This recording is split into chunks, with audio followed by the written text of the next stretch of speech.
আমরা এই যে দেখেন এই গাছটা, এই যে এই ইমপ্লোজটি আমরা এখান থেকে যদি আম হারভেস্ট করার পর যদি এখান থেকে আমরা ভেঙে ফেলে দিই, সেক্ষেত্রে কিন্তু 20 থেকে 25 দিন পর, আম হারভেস্ট করার পর 20 থেকে 25 দিন পর কিন্তু এখান থেকে নতুন কুশি বের হবে। আর যত তাড়াতাড়ি কুশি বের হবে পরবর্তী বছর কিন্তু এখান থেকে ইনশাল্লাহ শিওর মুকুল আসবে অথবা আম আসবে অটোমেটিক।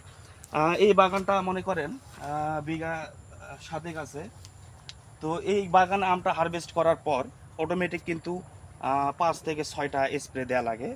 তো সেক্ষেত্রে স্প্রে যখন দিবেন আপনারা, তখন প্রথম স্প্রে কি হবে, একটা কীটনাশক, একটা ছত্রাকনাশক, আর একটা হলো মাকড়ের। তো আমরা কীটনাশকটা স্প্রে করব কি আমাদের স্মার্ট এগ্রোভেটের নুরফস, আর ছত্রাকনাশকটা দিব কি মেমোরি প্লাস, স্মার্ট এগ্রোভেটের মেমোরি প্লাস।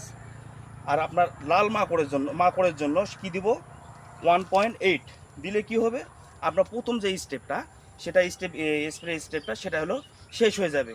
তো ঠিক আছে দর্শক, আজকের আলোচনা এই পর্যন্তই। ভালো থাকবেন, সুস্থ থাকবেন। আসসালামু আলাইকুম।